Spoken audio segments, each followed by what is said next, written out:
sempre aperfeiçoando. Carta de Paulo aos Filipenses é a nossa carta para estes domingos e vamos continuar então pensando nesta carta hoje, sempre aperfeiçoando. E a ideia então é de dinamismo, é de que a vida cristã não é estática nem parada. Nós vamos focar hoje no capítulo 1, do verso 12 ao verso 18. Filipenses 1, 12 a 18. Gálatas, Efésios, Filipenses. Carta do apóstolo Paulo para a igreja em Filipos. Antes de vermos o texto para nós nesta noite, vamos recordar o versículo no capítulo 3 que expressa bem então esse tema de Filipenses que adotamos, sempre aperfeiçoando. No capítulo 3, o verso 12, tem este verso. Vamos fazer uma leitura dentro do possível com a sua máscara. Leia comigo.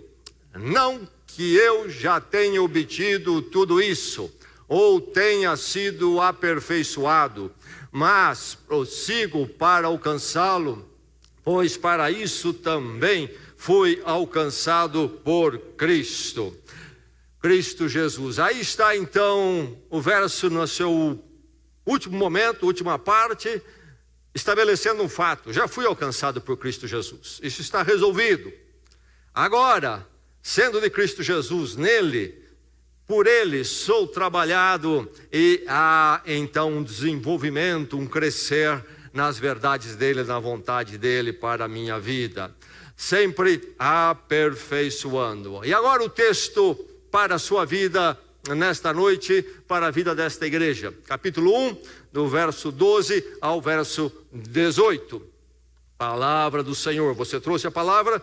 Você tem a palavra na sua casa? Você trouxe? Nós nos encontramos aqui para ouvir a palavra e não reflexões interessantes de um palestrante, mas a palavra. Também não lemos a palavra como um mero pretexto, mas para realmente ouvirmos o que ela diz, nos atermos à palavra. Palavra do Senhor, leia a palavra, ouça a palavra. E aqui nesse texto ela diz assim: quero que saibam, irmãos, que aquilo que me aconteceu tem, ao contrário, servido para o progresso do Evangelho. Como resultado, tornou-se evidente a toda a guarda do palácio e a todos os demais que estou na prisão por causa de Cristo. E os irmãos, em sua maioria, motivados no Senhor pela minha prisão, estão anunciando a palavra com maior determinação e destemor. É verdade que alguns pregam Cristo por inveja e rivalidade, mas outros o fazem de boa vontade. Estes o fazem por amor, sabendo que aqui me encontro para a defesa do Evangelho. Aqueles pregam Cristo por ambição egoísta, sem sinceridade, pensando que me podem causar sofrimento enquanto estou preso. Mas que importa?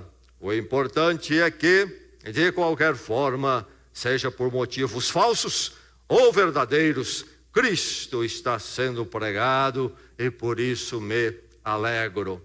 Para a bênção do seu coração, vou ler mais uma vez o texto. Quero que saibam, irmãos, que aquilo que me aconteceu tem, ao contrário, servido para o progresso do Evangelho. Como resultado, tornou-se evidente a toda a guarda do palácio e a todos os demais que estou na prisão por causa de Cristo. E os irmãos, em sua maioria, motivados do Senhor pela minha prisão, estão anunciando a palavra com maior determinação e destemor. É verdade que alguns pregam Cristo por inveja e rivalidade, mas outros o fazem de boa vontade. Estes o fazem por amor, sabendo que aqui me encontro para a defesa do Evangelho. Aqueles pregam Cristo por ambição egoísta, sem sinceridade, pensando que me podem causar sofrimento enquanto estou preso. Mas que importa? O importante é que, de qualquer forma, seja por motivos falsos ou verdadeiros, Cristo está sendo pregado e por isso me alegro. O verso 12 diz: quero que saibam, irmãos, que aquilo que me aconteceu tem, ao contrário, servido para o progresso do Evangelho. Esse texto me faz recordar mais uma vez a história do pastor Domingos Joia. Pastor Domingos Joia foi pastor de uma igreja no Brás, uma igreja abençoada, mas na sua vida, antes de ser pastor, foi advogado atuante em São Paulo, e o irmão dele foi deputado federal e também envolvido no jornalismo na época em São Paulo. Estamos falando aí de 4 a 5 décadas mais atrás. E ele era assessor do seu irmão, era deputado federal, numa época inclusive quando praticamente não haviam deputados, especialmente no nível federal, deputados evangélicos, não é como hoje. Então ele era assessor do seu irmão, pastor Domingos Joia, antes de assumir o pastorado da igreja, advogado atuante, trabalhando muito com o seu irmão, então de uma boa circulação na capital e em outros meios. E depois ele, já na meia-idade, se torna pastor dessa igreja. Ele era um dos líderes, a igreja ficou sem pastor e resolveu convidá-lo para ser o pastor da igreja. Muito bem, se tornou pastor ali. E eu ouvi ele contar uma vez a experiência dele. Ele morava no Brás, um bairro tradicional, hoje já bem modificado, alterado na sua constituição. Naquela época, um bairro muito residencial. E ele morava ali, a família dele morava ali, ele cresceu ali. Então, o bairro tradicional de São Paulo, e ele cortava o cabelo num barbeiro, já há anos o mesmo barbeiro. E um dia ele foi cortar o cabelo, e na conversa ali com o barbeiro, num dado momento, surgiu uma situação na conversa, quando o barbeiro interpelou e disse: senhor Domingos, eu não sabia que o senhor era crente. E a conversa continuou, mas aquilo acabou com ele. Ele perdeu o jeito dali para frente, o tempo que ele ficou ali. Saiu mais depressa que pôde do salão de barbeiro, meio abatido. No meio do caminho, diz que andando para casa, ele começou a chorar. Ele começou a chorar porque esse barbeiro sabia muito bem qual era, por exemplo, a inclinação política dele. O barbeiro sabia, por exemplo, qual era o time de futebol de preferência dele. Estando no Brás, Zona Leste, já imagina qual é. O barbeiro sabia muita coisa dele. Ele não sabia que era crente em Cristo Jesus. Foi para casa chorando. Testemunho. Somos chamados para sermos testemunhas deste mundo, testemunhas de Jesus Cristo. Como igreja, como indivíduos onde nós circulamos. Sermos testemunhas da nossa casa. Será que somos testemunha para os membros da nossa casa? Ou nós os escandalizamos, nós os esfriamos? Sermos testemunhas da nossa família estendida, da nossa parentela. Sermos testemunha no trabalho, no trânsito. Sermos testemunha em atitudes, atos e testemunhas na palavra, no falar também. Ser testemunha é um dever, uma necessidade que todo crente deve preencher. Antes da chegada do multimídia, quando então nós temos essas músicas já contemporâneas, antes disto, as igrejas então não tinham tecnologia, não existia tecnologia, e também não existia as músicas contemporâneas que nós cantamos mais de forma comum nesses tempos de algumas décadas para cá. Antes, o que existia então para a música no culto e na igreja era um hinário, um livro com diversos hinos, muitos hinos. Então a igreja cantava olhando um hinário, cada um tinha o seu. Os batistas, as igrejas batistas tinham o seu hinário, cantor cristão. E lá estavam então mais de 500 hinos. E entre os hinos haviam os hinos didáticos. Os hinos eram divididos mais ou menos por categoria, e haviam os hinos didáticos. Nós não temos muitas músicas contemporâneas didáticas. Tínhamos hinos didáticos. Como temos salmos didáticos também. São poesias e cânticos escritos com a finalidade de nos exortar, nos ensinar. Não são cânticos, hinos de adoração, por exemplo, nem de contrição, nem de dedicação. São hinos, cânticos que nos ensinam, são didáticos. E um dos cânticos didáticos que estavam, ou está no Cantor Cristão, se você encontrar um e ver, é um hino cujo título é Conversação Cristã.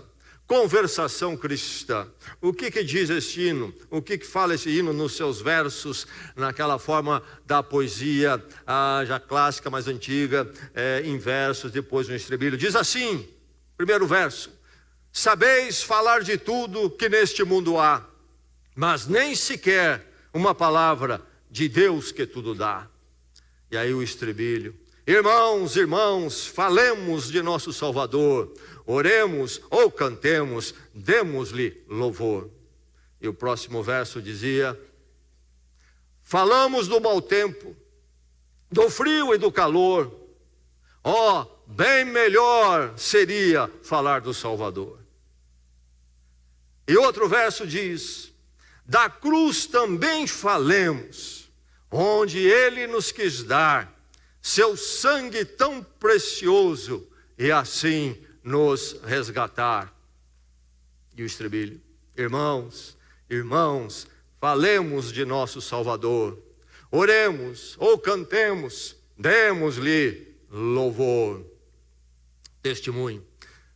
Quantos de vocês não estão aqui nesta noite porque alguém testemunhou para você, lhe falou de Cristo, da graça de Deus em Cristo, do Evangelho?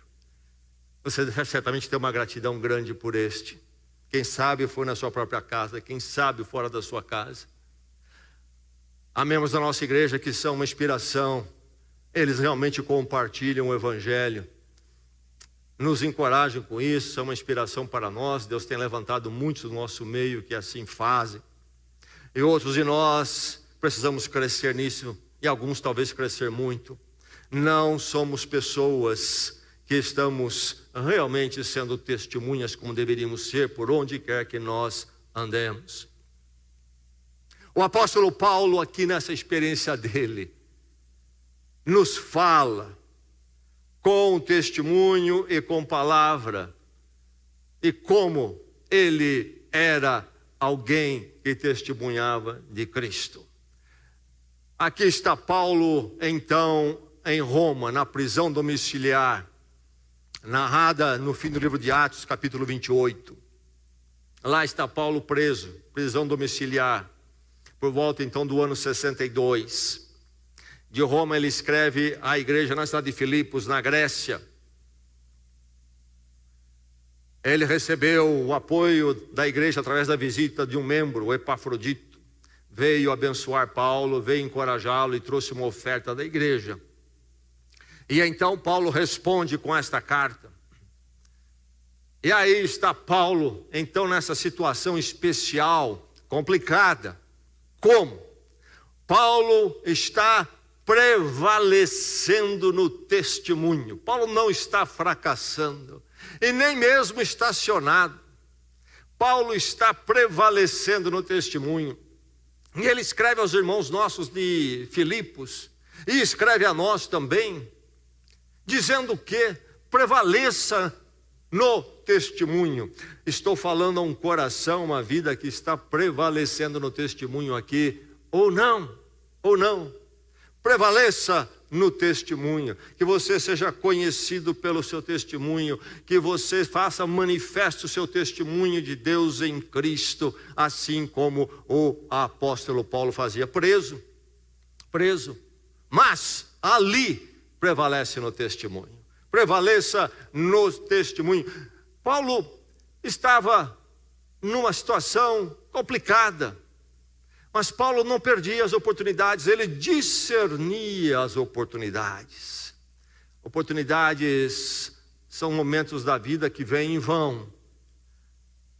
Alguém já falou que muitos desperdiçam uma grande oportunidade profissional porque ela vem disfarçada de trabalho duro.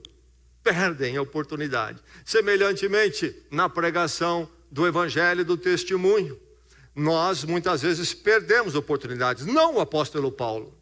Não o apóstolo Paulo.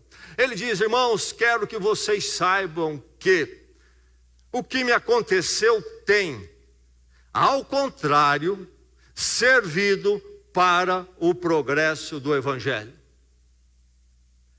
O que me aconteceu tem, ao contrário, servido para o progresso do evangelho. O que é que tem acontecido? Nós sabemos. Os crentes na cidade de Filipos também sabem. Paulo tem atravessado um período de prisão e respondendo a processo. Por volta do ano 57, ele é preso em Jerusalém. Terminou a terceira viagem missionária, narrada em Atos. Ele vai a Jerusalém e ele vai ao templo. E lá, judeus que já estavam de olho dele. Paulo, antes da sua conversão, foi importante em Jerusalém. Era um judeu radical que inclusive perseguiu os cristãos e a igreja. Colocou na cadeia muitos cristãos, testemunhou a morte de Estevão. E ele se converte, e aí então ele se torna uma figura perseguida e suspeita. Ele está em Jerusalém, estão de olho nele, ele vai ao templo, e eles então de repente começam a dizer, um diz e uma turba se arma dizendo o quê? Que ele violou princípios do templo. E vão para cima dele, e vão linchá-lo, e aí a guarda intervém, salva Paulo. Paulo é preso em Jerusalém, há um complô para matá-lo, mesmo preso. Então o comandante Lísias, Cláudio Lísias, faz o quê? Envia ele de Jerusalém para a cidade de Cesareia, que era a capital do Império Romano para aquela região da Judéia, onde estava Jerusalém. Para lá, tirar ele de Jerusalém e mandar para onde estava o governador, Cesareia. E Paulo então vai para Cesareia. Isso aí então, lá em Cesareia, vai passar uns 2 anos. Vem o pessoal de Jerusalém trazer acusação para ele diante do governador, etc. 2 anos mais ou menos. Depois, finalmente, conforme o apelo dele, o direito que ele tinha, ele faz um apelo a ser julgado em Roma, diante de César, o imperador. E porque ele era um cidadão romano, tinha um direito, ele vai para Roma. E agora, quando ele escreve esta carta, por volta do ano 62. Então, Paulo está em um processo de 3, 4 anos, pelo menos, complicado. Meus irmãos, o que tem me acontecido, o que me aconteceu, tem, ao contrário, servido para o progresso do evangelho. E aí é que nós entendemos esse ao contrário aí, porque quando lemos pode ficar meio deslocado, também fora de lugar esse contrário. Mas Paulo sabia, os filipenses sabiam do que ele estava falando, e nós também sabemos. Isto é, meus irmãos, todo esse drama que eu tenho vivido tão difícil, ao invés de fazer a obra do evangelho, e aquela particularmente que cabe a mim, regredir, tem servido para o avanço. Paulo está dizendo que nesses momentos todos, o trabalho dele de pregar o evangelho não tem ficado parado. Paulo poderia se recolher à sua autocomiseração. Estou preso, está difícil, já estou há muito tempo preso. Meus irmãos, vou escrever uma carta dizendo para vocês como está difícil e dolorido. Meus irmãos, vou escrever a vocês pedindo, orem muito por mim, porque eu estou desanimado. Não é isso que nós encontramos Paulo dizendo que ele está nessa situação toda, mas o ministério dele continua. O que faz Paulo, quando nós lemos no último capítulo de Atos, que narra a prisão dele nessa casa, o que é que nós lemos? O apóstolo Paulo recebia pessoas livremente, era permitido, e muitos vinham. Inclusive diz lá, judeus que não eram convertidos, não criam em Cristo o Messias, mas vinham para conversar com ele. Ele evangelizava, apresentava Cristo o Messias. Paulo escreveu cartas ali daquela prisão. Pelo menos 4 cartas, se entende, saíram dali. Efésios, Filipenses, Filemão e Colossenses. Paulo estava ativo e em obras. Paulo discernia ali então as oportunidades, não deixava passar. Poderia dizer, está tudo fechado, não há oportunidade aqui. Meus irmãos, nesses últimos 3 anos, 4, parou tudo, a porta se fechou. Não. Mesmo na situação desafiadora, continuava testemunhando. Nós estamos ainda também numa certa adversidade, passamos até tempo mais difícil, com mais limitações ainda. Para Paulo, tempos bons e tempos difíceis como esses, não eram tempos que fechavam oportunidades. Eu morava numa casa de aluguel aqui em Bragança, muitos anos atrás, quando a nossa igreja era bem pequena, num prédio antigo que estava ainda em obras, muito para fazer e acabar, e eu não tinha nem mesmo uma sala onde eu pudesse então fazer o meu trabalho. Então eu tinha um escritório em casa na época. Uma sala da casa foi reservada para ser o meu gabinete ali, meu escritório de estudo e outras atividades que precisava realizar de administração, etc. Então, algumas horas do dia eu fechava a porta, bem fechado, e ficava ali dentro, isolado, trabalhando. E havia uma janela na minha sala, uma janela razoavelmente grande. Bem, entre a minha casa, onde tinha essa janela, a parede da minha casa, e o próximo terreno havia mais ou menos 1,5 metro. E ali então subia um muro. O terreno, por detrás desse muro, o terreno vizinho, estava no nível mais elevado do que o da minha casa. Um muro alto, de pelo menos 2 metros. Da minha janela, o que eu via era apenas um muro, e nada mais. Lá naquele terreno, escondido atrás daquele muro, havia a construção de uma casa, estava sendo construída uma bela casa. E eu escutava o barulho de alguma conversa de vez em quando, eu escutava o barulho de martelo, talhadeira e outras coisas mais.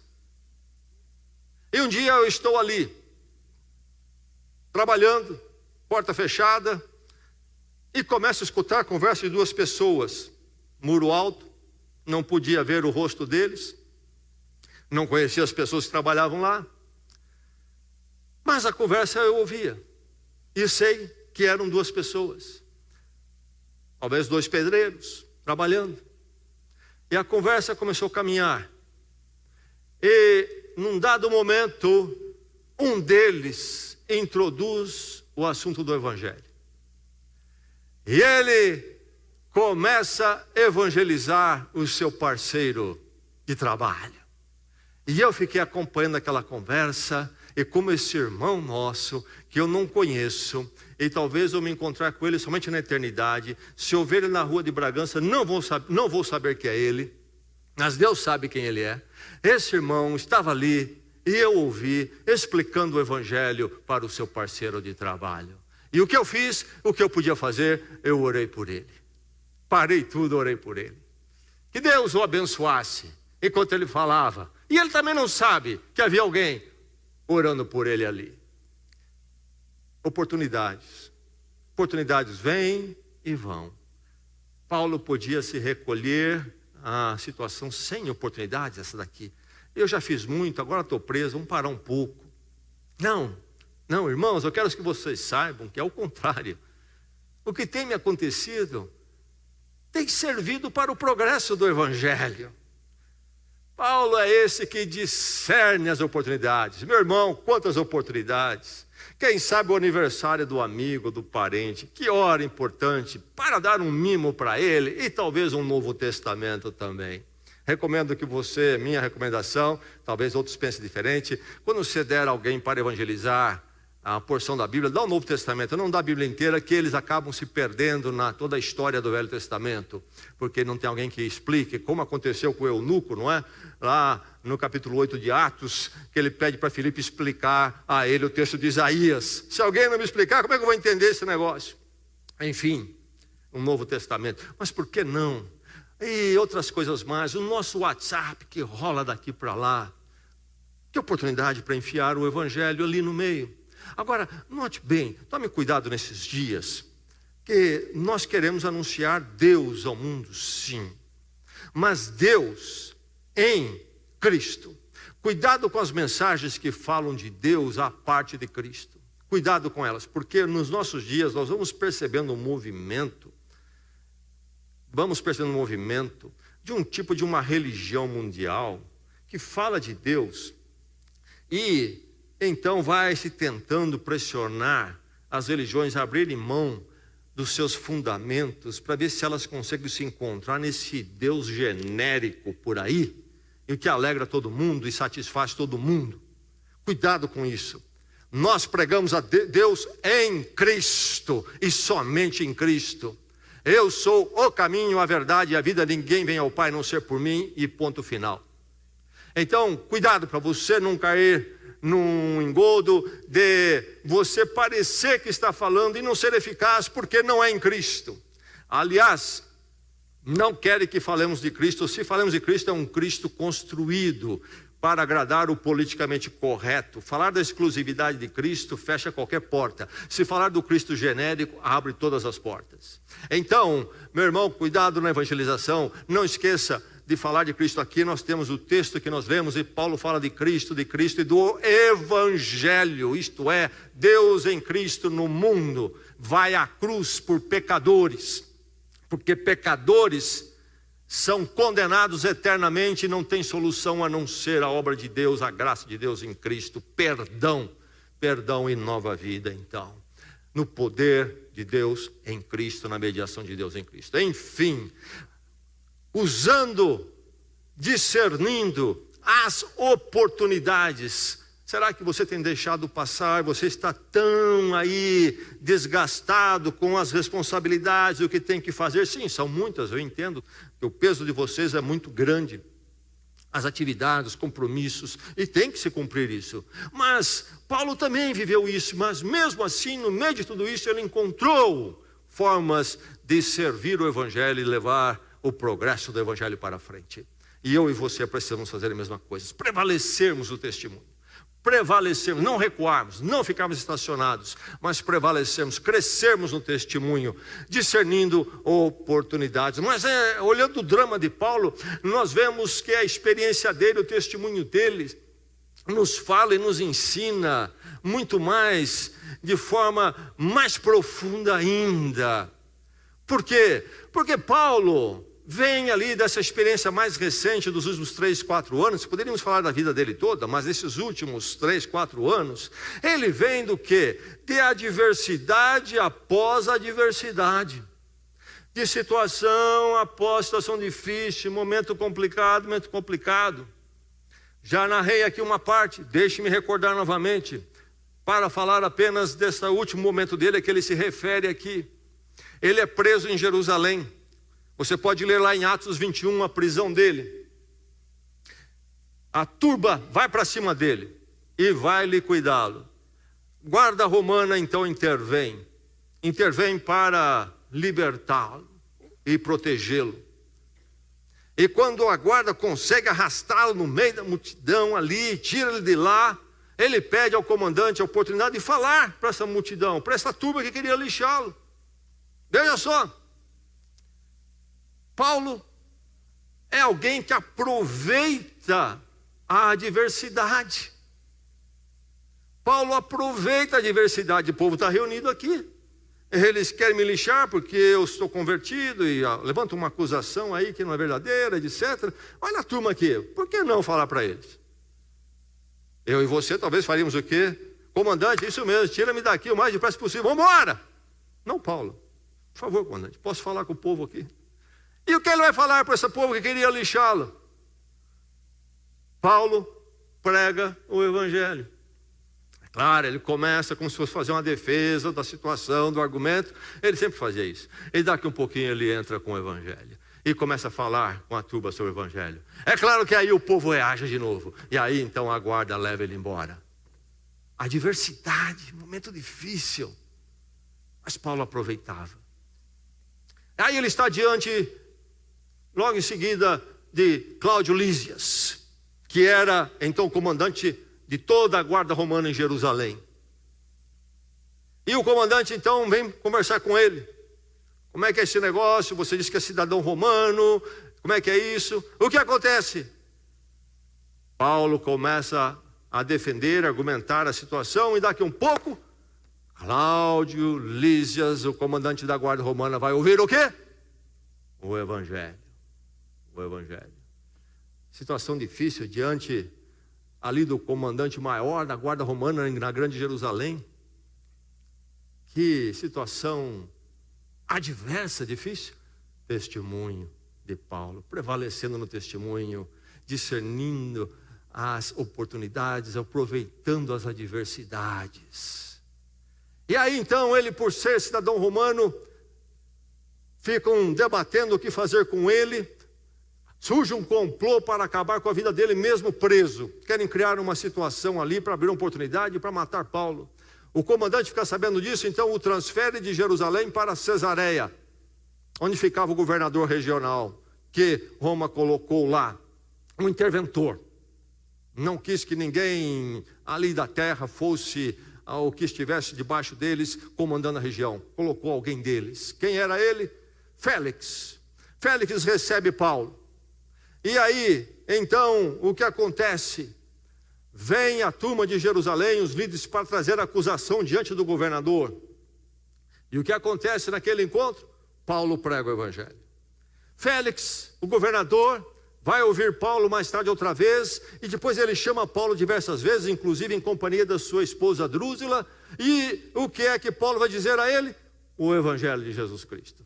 Paulo fala a Félix, o governador, diversas vezes sobre o Evangelho de Cristo. Chega um momento quando Roma remove Félix, transfere e traz um novo governador, Festo. Félix não achou culpa em Paulo, mas também não queria se indispor com os judeus, não liberta Paulo na saída, quando ele deixa o governo ali, e Paulo fica na mão de Festus, que acaba de chegar. E Festus quer saber sobre esse prisioneiro, o que fazer com ele. O prisioneiro que tem o direito de ir para Roma, apelou para isso, fez legalmente o pedido. E Festo, o novo governador, chama Paulo e pergunta a ele sobre o caso dele. Paulo começa a falar do caso dele, mas logo ele faz o quê? Ele começa a apresentar o Evangelho a Félix.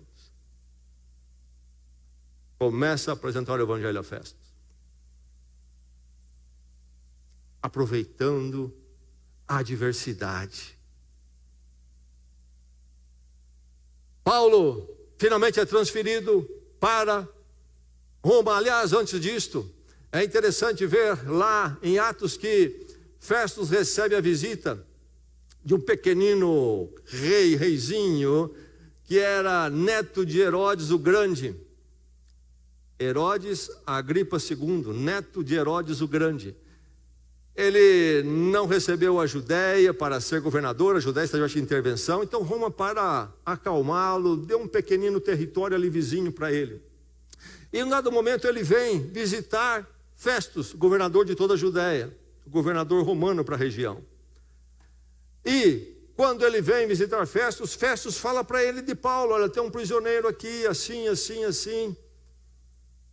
E então Herodes Agripa II quer ver Paulo. Então Paulo é trazido à presença do rei visitante, o reizinho visitante, e do governador Festo mais uma vez. E o que Paulo fala para eles ali? Paulo anuncia o Evangelho. Paulo anuncia o Evangelho, aproveitando a adversidade. Este é Paulo, ele vai para Roma finalmente. E lá está Paulo preso na prisão domiciliar. E nós sabemos por Atos que nessa prisão domiciliar ficava um vigia, um guarda com ele 24 horas por dia. Certamente no sistema militar de rodízios. Então de tempo em tempo trocava a guarda para ter alguém 24 horas por dia, 7 dias na semana com Paulo. E Paulo diz que está em correntes. Era uma prática. E tudo indica que então aconteceu com ele, de haver uma corrente fina atada ao punho do sentinela da guarda e amarrada ao punho do prisioneiro. Então esse guarda ficava lá do Paulo, perto dele quase o tempo todo, mas Atos narra que a prisão domiciliar ele está recebendo gente, escrevendo cartas. Então esse guarda está ali ouvindo Paulo conversar e falar do Evangelho, e o guarda tem que ouvir. E talvez, eu creio que muito aconteceu deste guarda depois acabar perguntando, mas trocava guarda toda hora, não é mesmo? Guarda novo. E outro guarda ouvia e ouvia. Então, o apóstolo Paulo está aí evangelizando a guarda. E é por isso que ele vai dizer, como resultado, diz ele, escreve aqui o quê? Como resultado, se tornou evidente a toda a guarda do palácio e a todos os demais que estou em prisão por causa de Cristo. Tinha que se tornar evidente, porque Paulo aproveitava a diversidade. Então diz ele a toda a guarda do palácio e todos os demais, porque ele era levado para audiências. Ele fala sobre a defesa dele, e o que ele apresentava no tribunal? O Evangelho, Cristo.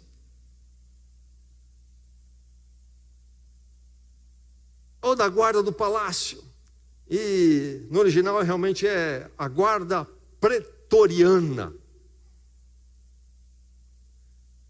Otávio Augustus foi o imperador que instituiu essa guarda, 10.000 homens. Era tipo de uma guarda de elite.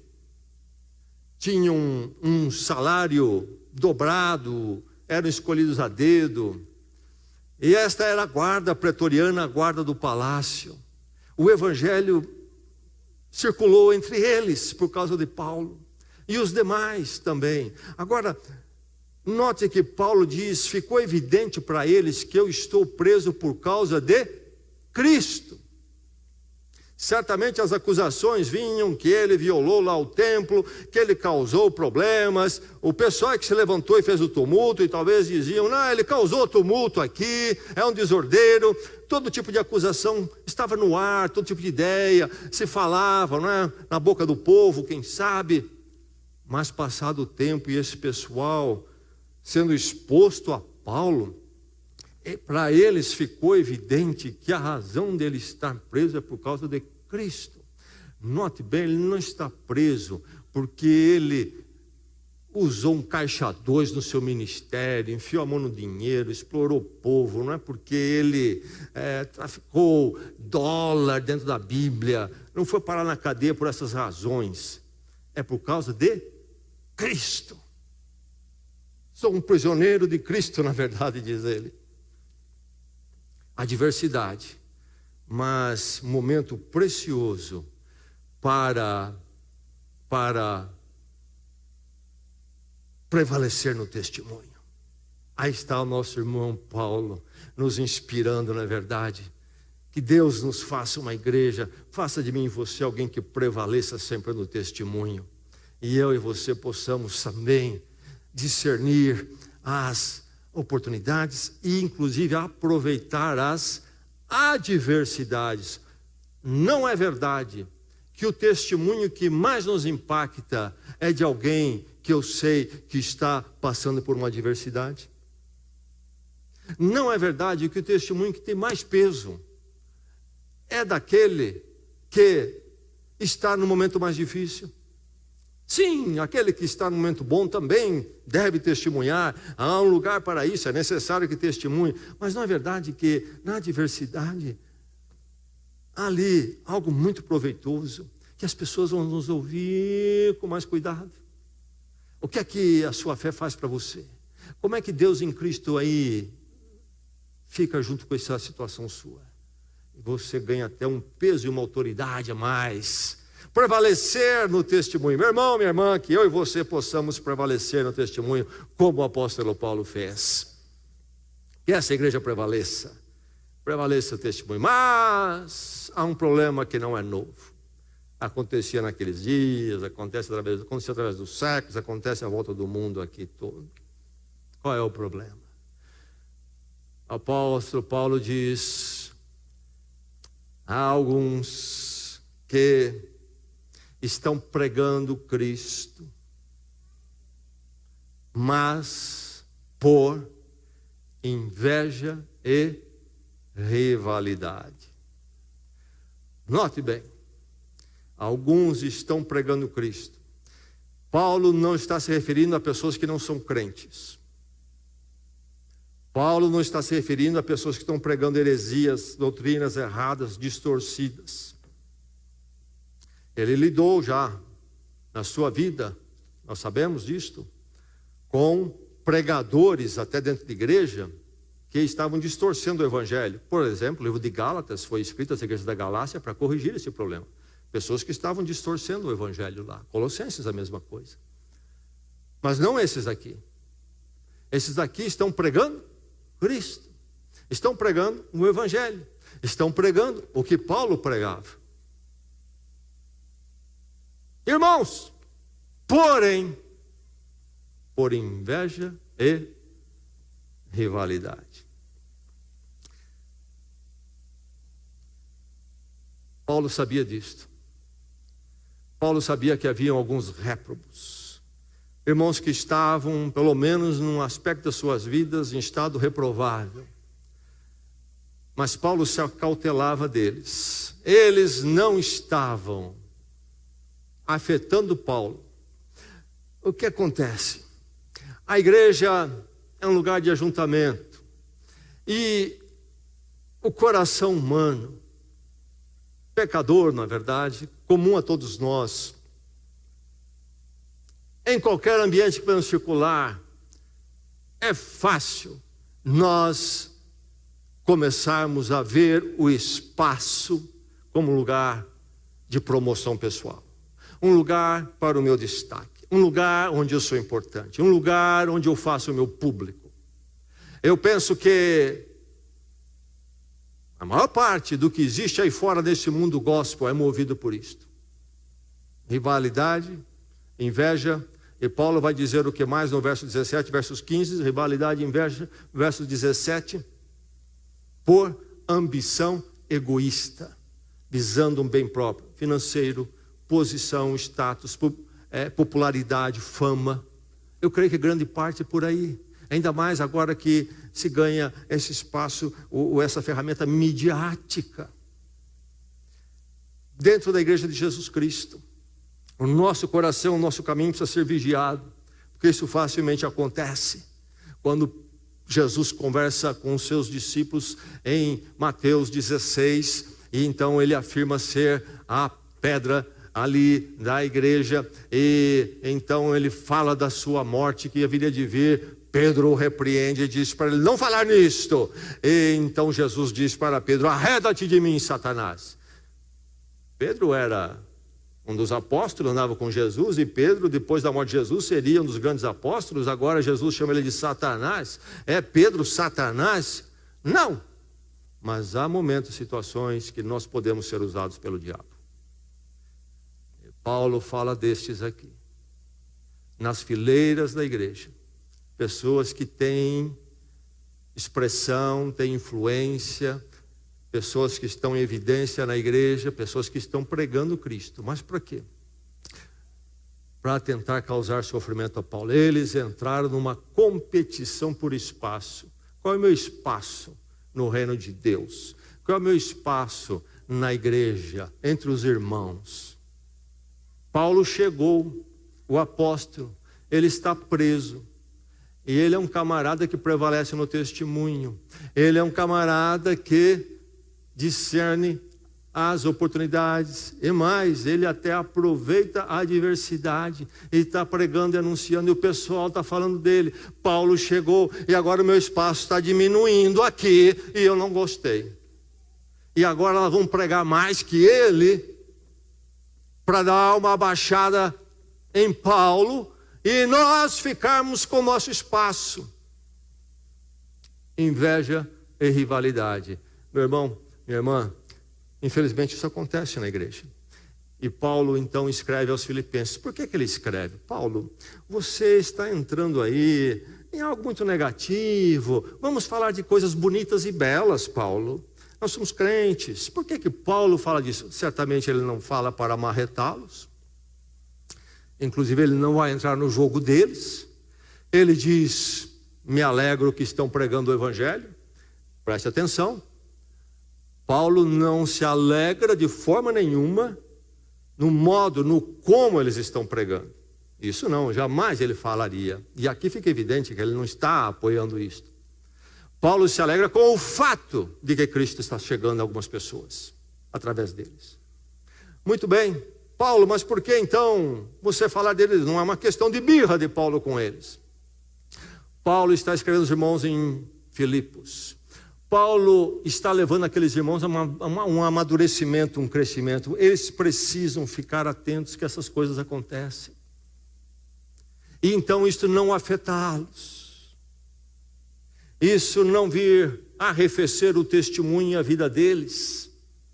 Como não aconteceu com Paulo, da mesma forma devem eles não ficarem desapontados que tem às vezes alguém que não faz com a motivação correta e traz alguma porfia, dificuldades no âmbito, nas fileiras do Senhor, que isto não esfrie. Então Paulo está ensinando a eles que aconteça com vocês como aconteceu comigo.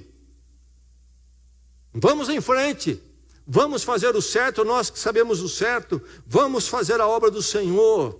Não deixemos que ninguém venha nos desanimar, nos tirar do caminho, porque não se comportam bem. Por isso Paulo escreve, a carta é didática. Ele está dizendo a eles, vocês devem se acautelar dos réprobos, porque eles vão aparecer. Infelizmente, lideranças que fazem coisas desse tipo. No Brasil afora, eu creio que é verdade, para falar do nosso país apenas, e eu quero dizer de Bragança inclusive, não sei muito sobre as igrejas aqui, mas sei algumas coisas, as diversas igrejas. E eu quero dizer para vocês que grande parte do que existe de igrejas em Bragança, as muitas aí, grande parte é resultado do quê? De inveja e rivalidade, de ambição egoísta. Eu ouço as notícias. Lá está uma igreja, daqui um pouco um se levanta e ele começa a desenvolver ali a sua liderança na igreja. Daqui um pouco ele começa a ficar meio junto com o pastor, daqui um pouco ele quer mais espaço, daqui um pouco ele e o pastor ali de alguma forma não se afinam muito bem. Ele então com a sua influência levanta um grupo, sai e começa outra igreja. Uma contradição tremenda dentro do evangelho. Quanto sofrimento, quanto pé no freio da igreja por causa desse tipo de coisa. E acontece no mundo afora, aconteceu nos dias de Paulo, aconteceu através dos séculos, acontece nos nossos dias. Precisamos acautelar dos réprobos e verificar que nós não nos tornemos um desses. Pé no freio da igreja por causa de alguém assim. Prevalecer no testemunho, se acautelando dos réprobos. Aí está Paulo, totalmente acautelado. Eles em nada conseguiram diminuir, esfriar o testemunho do apóstolo Paulo. Pelo contrário, Paulo inclusive encontrou motivação para ir em frente e fazer mais. Você vai encontrar aquilo que vai querer tirar você do caminho. Que você prevaleça no testemunho, meu irmão. A igreja do Senhor, a mensagem é do Senhor, você é do Senhor. Prevaleça no testemunho. Lá está Paulo, nessa situação toda, prevalecendo. Mas ele causa um efeito em cadeia, uma reação, não é verdade? Ele causa esta reação nos irmãos que começam a pregar e a pregar o evangelho. Ele diz, e os irmãos, em sua maioria, estão anunciando a palavra com determinação e destemor. E os irmãos, na sua maioria, e aí ele coloca a palavra motivados. Motivados pela minha prisão no Senhor, em Cristo. A minha prisão está motivando os irmãos a anunciar a palavra com determinação desse temor, Paulo se torna um encorajador dos irmãos.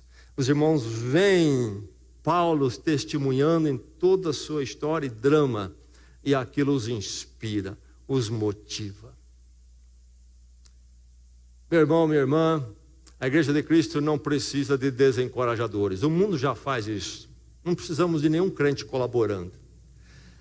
A minha vida cristã e a sua não precisa de ninguém desanimando. Nós já recebemos o suficiente do diabo e do mundo. Eu e você precisamos de pessoas que nos inspirem, nos motivem, nos encorajem. Paulo é alguém assim.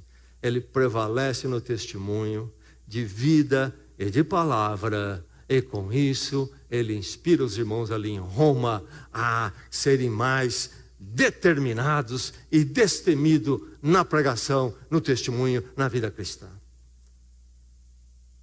E ele vai dizer, inclusive, que eles pregam por amor. Paulo é esta grande inspiração.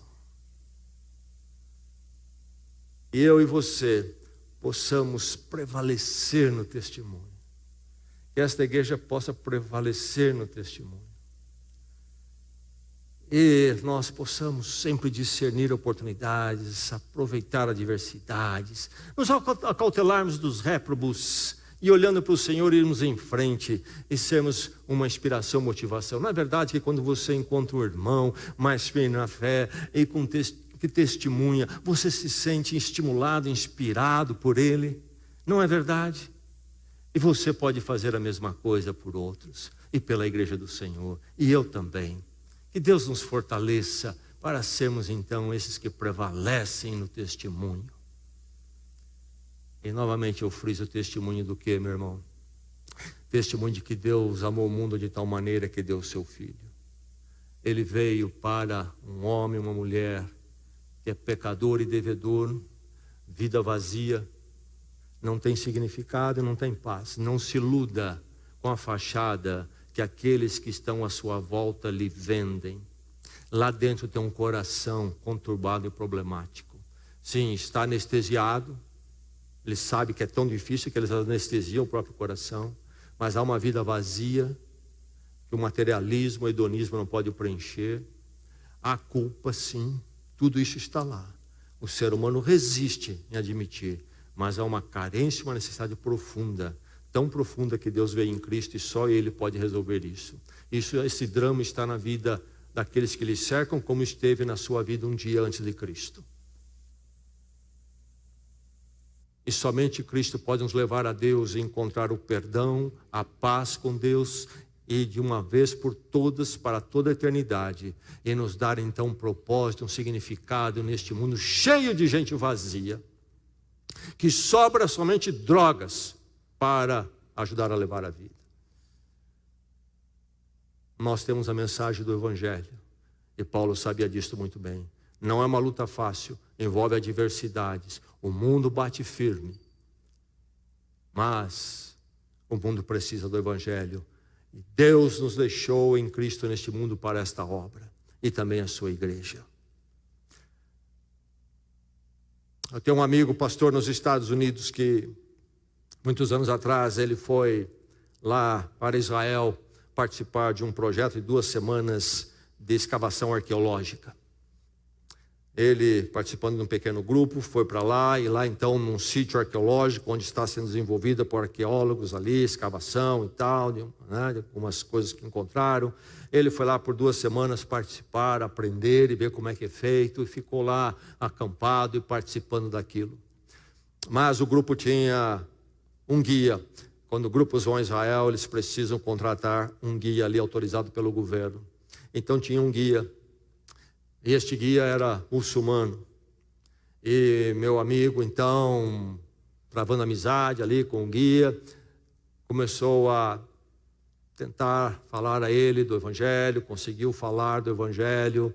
E então 2 semanas se passaram, algumas palavras foram dadas aqui e ali, comunicou a ele o Evangelho, terminou o projeto, foi embora. Ele gostou muito da experiência e ele começou a se dedicar mais para essa área de estudo.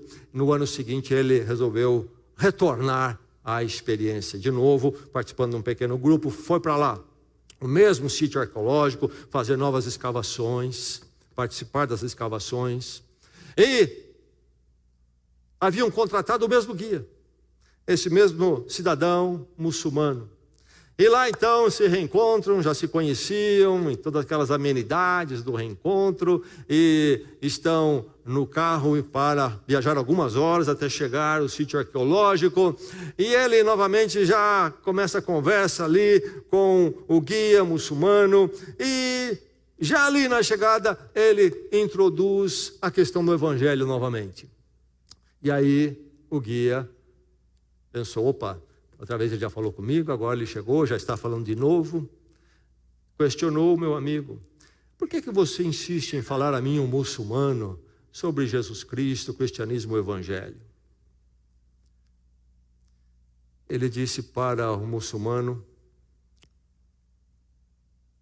eu faço isso porque Cristo, o evangelho, é o que eu tenho de mais precioso na minha vida. Por isso, eu falo, eu não poderia deixar de compartilhar com você aquilo que é de mais precioso para mim. Aí o muçulmano disse para ele, o guia muçulmano, acho que eu entendi. Você está me falando de algo que é como o pecado do deserto. Você sabe o que é pecado do deserto? Então ele explicou para o meu amigo o que é o pecado do deserto. Uma simples frase. Pecado do deserto. E lembre-se que ele pertence à região de Israel, região árida, inclusive com espaços desérticos, areia só. Então ele disse, pecado do deserto é você saber onde tem água e não contar para ninguém. É você saber onde tem água e não contar para ninguém. Isso é o pecado do deserto. Ele entendeu. Ele entendeu. Seus amigos, seus colegas, como é que é? Você está escondendo a fonte de água, da água viva deles? Agora preste bem atenção nisso, para você não carregar a carga errada. Eu contei aqui a série de adversidades onde Paulo abriu a boca para anunciar o evangelho. Diante do governador, diante da turba. As narrativas não nos falam, nesses casos, por exemplo, de que aconteceram frutos ali. Talvez aconteceram mais tarde, não sabemos, mas Paulo ali naqueles momentos não viu o fruto. Não houve conversão.